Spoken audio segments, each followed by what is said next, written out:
కార్యాలయంలోకి చొచ్చుకెళ్లిన యువమోర్చా ప్రధాని మోడీపై పీసీసీ అధ్యక్షురాలు వైఎస్ షర్మిల చేసిన వ్యాఖ్యలు నిరసిస్తూ బీజేపీ యువమోర్చా నాయకులు నగరంలోని కాంగ్రెస్ పార్టీ కార్యాలయంపై దాడికి ప్రయత్నించారు. బుధవారం గవర్నర్పేటలోని ఆంధ్రరత్న భవన్లో కార్యకర్తలతో సమావేశం అనంతరం కార్యాలయం ఆవరణలో షర్మిల మీడియాతో మాట్లాడారు. అదే సమయంలో యువమోర్చా దాడికి యత్నించింది. అక్కడే ఉన్న కాంగ్రెస్ నాయకులు టాస్క్ ఫోర్స్ సిబ్బంది వాళ్ళని అడ్డుకున్నారు. ఈ దాడిని నిరసిస్తూ షర్మిల పార్టీ కార్యాలయ ప్రాంగణంలోనే బైఠాయించి నిరసన తెలిపారు. ప్రధాని మోడీ పర్యటన పురస్కరించుకుని బుధవారం పీసీసీ అధ్యక్షురాలు మీడియాతో మాట్లాడారు.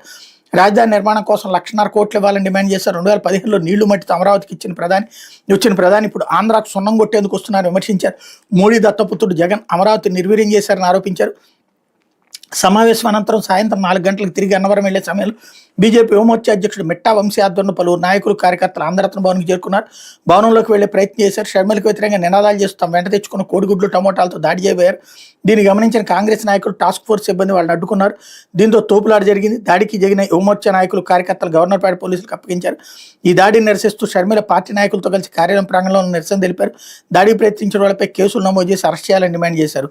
మరియు ప్రధాని మోడీ వస్తున్న నేపథ్యంలో షర్మిలను హౌస్ అరెస్ట్ చేసేందుకు పోలీసులు బుధవారం కృష్ణా జిల్లా గన్నవరం మండలం కేసరపల్లి ఎల్ఎస్వీలోని ఆమె నివాసానికి వచ్చారు. అప్పటికే ఆమె విజయవాడ కాంగ్రెస్ పార్టీ ఆఫీస్కి వెళ్లేందుకు బయలుదేరారు. పోలీసులు ఆమెను అడ్డుకున్నారు. దీంతో ఆమె వారితో వాగ్వాదానికి దిగారు. ఈ సందర్భంగా మీడియాతో మాట్లాడారు. రాష్ట్ర ప్రజల సమస్యలపై మాట్లాడే హక్కు మాకు లేదా? అమరావతి రాజధానిపై కమిటీ వేస్తే హౌస్ అరెస్ట్ చేస్తారని ప్రశ్నించారు అన్నటువంటి వార్త. ఇక్కడ ప్రధాని లాగే ఇందులోకి ఈ వార్త రాసేటప్పుడు దిక్కుమాలిన వార్త కాకపోతే రేపు ప్రధానమంత్రి రాబోతుంటే నిన్న అరెస్ట్ చేయడానికి వెళ్తారా, నిన్న హౌస్ అరెస్ట్ చేయడానికి వెళ్తారా? నిన్న ఆమె అమరావతిలో ఉద్దండరాయనపాలెం దగ్గరికి వెళ్తానంది.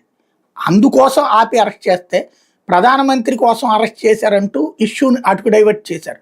ఇలాంటి దిక్కుమాలిన నేరేషన్తోనే జర్నలిజం విలువలను నాశనం చేసినటువంటి పరిస్థితి ఉంది.